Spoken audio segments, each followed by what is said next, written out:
USS Idaho, or BB-42, was one of the New Mexico-class battleships, whose birthdays are very confusing, as I established when I talked about her sister, Mississippi. Though, admittedly, the general consensus does seem to be that the launch date for ships in general should be considered the actual birthday, and I would agree with that assessment. I mean, laid down is just kind of like a conception date, if you want to get biological here, and launch, therefore, would be the birthday. Commissioned, well, I mean, that's just them getting a job. We don't really count that as a birthday. So yes, I would agree that the launch date would be the appropriate birthday of these ships, and therefore, when it comes to the New Mexico-class battleships, Mississippi is in fact the oldest, followed up by New Mexico, and Idaho would be the baby of the family. And she was 624 feet long overall, with a beam of 97 feet 5 inches and a draft of 30 feet. She displaced 32,514 tons as designed and up to 33,530 tons at full load. She was powered by 4-shaft Curtiss turbines, which got their steam from 9 oil-fired Babcock and Wilcox boilers, rated at 32,000 shaft horsepower, and that could push her to a top speed of 21 knots. She had a cruising range of 8,000 nautical miles at a speed of 10 knots, and her crew numbered 1,081 officers and enlisted men. She was armed with a main battery of 12 14-inch guns and 4 3-gun turrets on her center line, placing 2 super-firing pairs forward and aft of her superstructure. Unlike earlier American battleships with triple turrets, Idaho's mounts actually allowed each barrel to elevate independently. Her secondary battery consisted of 14 5-inch guns that were mounted in individual casemates clustered around her superstructure. She was supposed to have 22 of those guns at first, but that was reduced as further data showed that a lot of them couldn't be used in anything but very calm seas, and the extra casemates would be plated over. Her secondary battery was also augmented with 4 3-inch guns, and she had 2 21-inch torpedo tubes mounted submerged in her hull, one on each broadside. Her main armor belt was between 8 and 13.5 inches thick, while her main armor deck was up to 3.5 inches thick. The main battery gun turrets had 18-inch thick faces on 13-inch barbettes, and her conning tower had 16-inch thick sides. Idaho was laid down on January 20th, 1915 at the New York Shipbuilding Corporation in Camden, New Jersey. She'd be launched June 30th, 1917, and officially commissioned on March 24th, 1919, starting things off right in the beginning of the interwar period.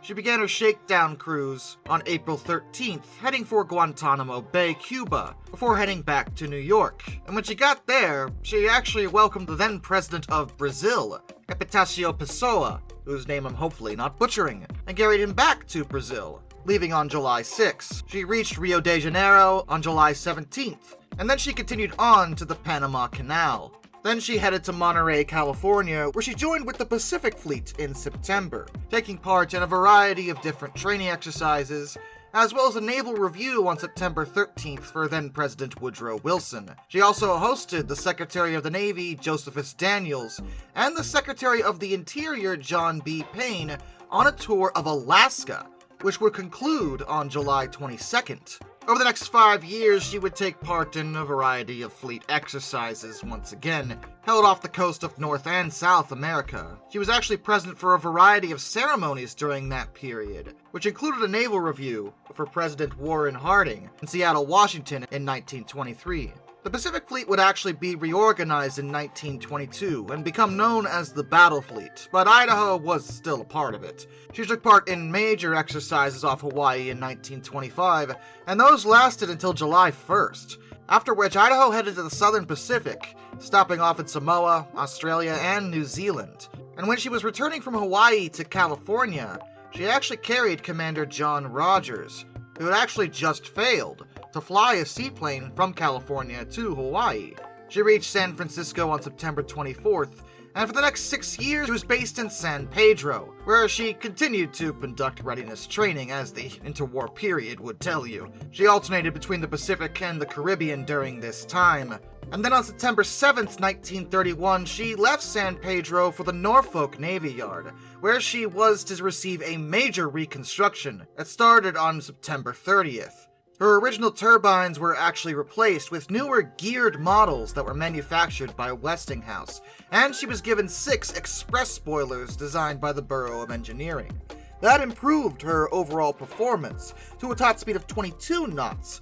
Her armament would also be revised, with the main battery turrets being modified for elevation up to 30 degrees from 15.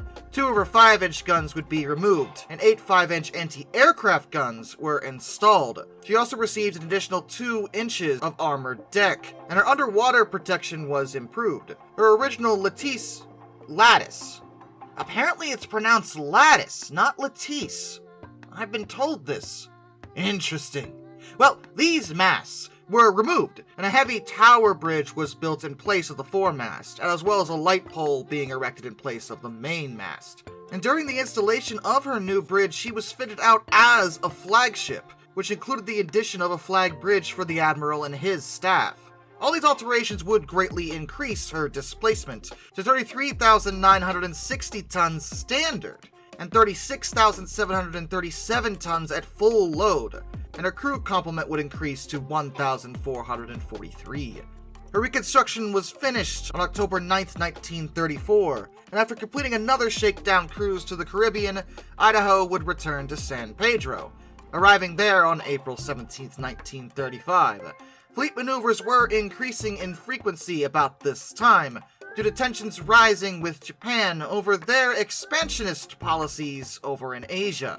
In mid-1940, the battle fleet was actually transferred from California to Hawaii, and Idaho would join those other ships on July 1st. At that point, World War II had officially broken out in Europe, thus spawning the Battle of the Atlantic.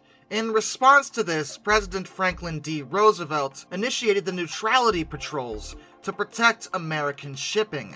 On May 7, 1941, Admiral Harold Stark, who was the Chief of Naval Operations, decided to transfer Idaho and her sisters, Mississippi and New Mexico, over to the Atlantic to reinforce those neutrality patrols. They left Hawaii on June 6, bound for Hampton Roads, and in September she'd be stationed in Iceland. And that's where she was when Japan attacked Pearl Harbor on December 7th, 1941.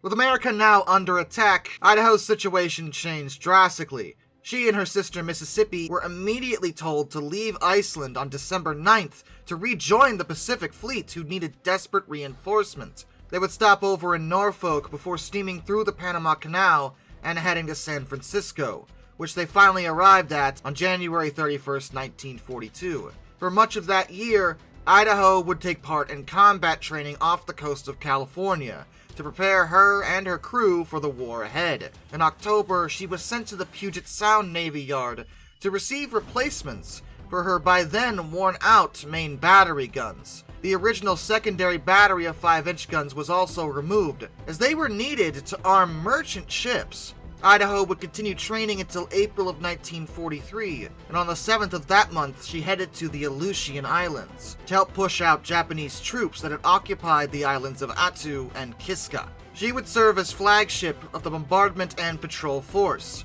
On May 11th, U.S. Army forces would go ashore on Attu, and Idaho provided them with gunfire support. The following month, a second attack followed on Kiska, but it was discovered the Japanese had already left the island, so it was quickly taken back with no resistance at all. On September 7th, Idaho would return to San Francisco to begin preparations for the next major amphibious assault, which would shift focus to the Central Pacific. She moved to Pearl Harbor and joined the invasion fleet on November 10th, which headed to the Gilbert Islands. They would arrive on Makin Atoll on November 30th, and Idaho would provide gunfire support for the next 2 weeks, shelling various Japanese positions, as well as utilizing her anti-aircraft battery to defend against Japanese planes. On December 5th, she would leave the area for Pearl Harbor to prepare again for the next major attack against the Marshall Islands. On January 31st, 1944, Idaho and the rest of the fleet arrived off of Kwajalein, and began their preparatory bombardment. She'd battered Japanese forces for nearly a week, until February 5th. By that time, the Marines that had gone ashore managed to gain control.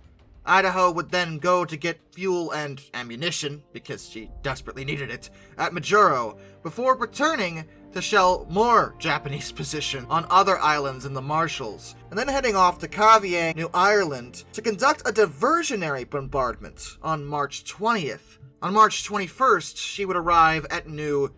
Apparently this is pronounced Hebrides, not Hebrides. Hebrides? Hebrides. Really?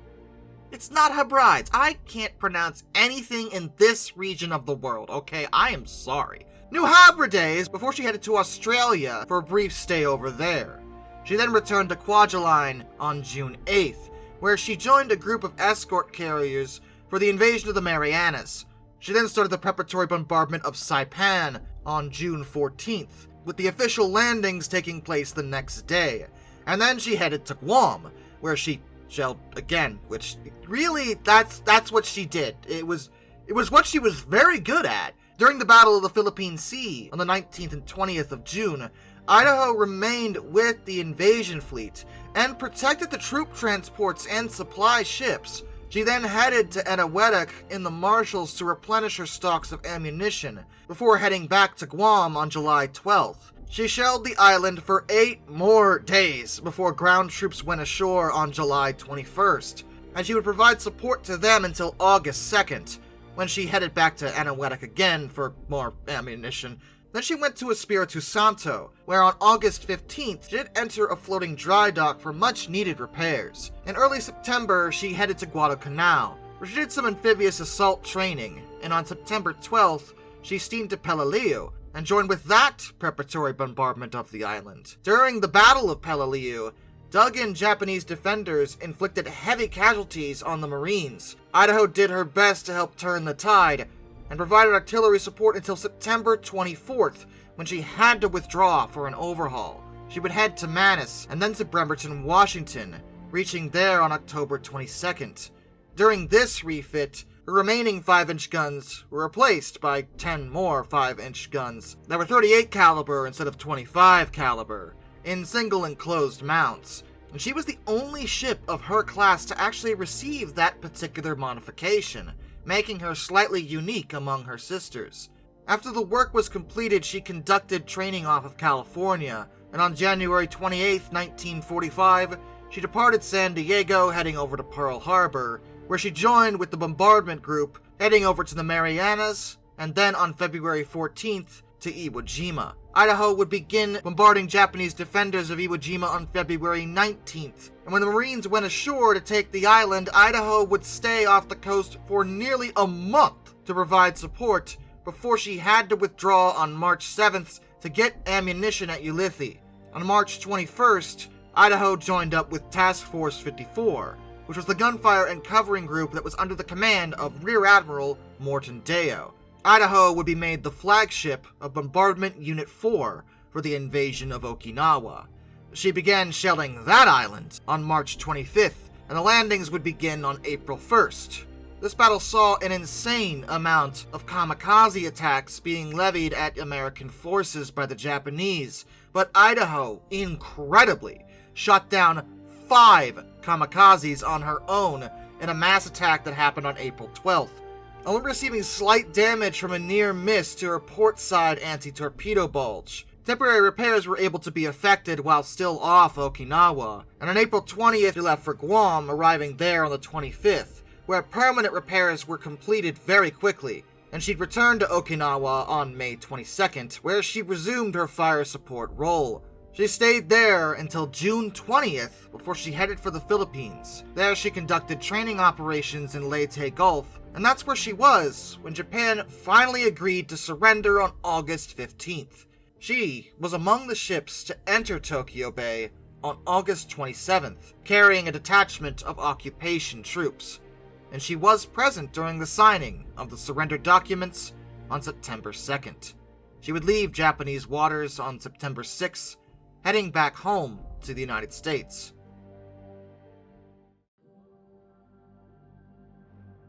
She arrived in Norfolk on October 16th and would be decommissioned there on July 3rd, 1946.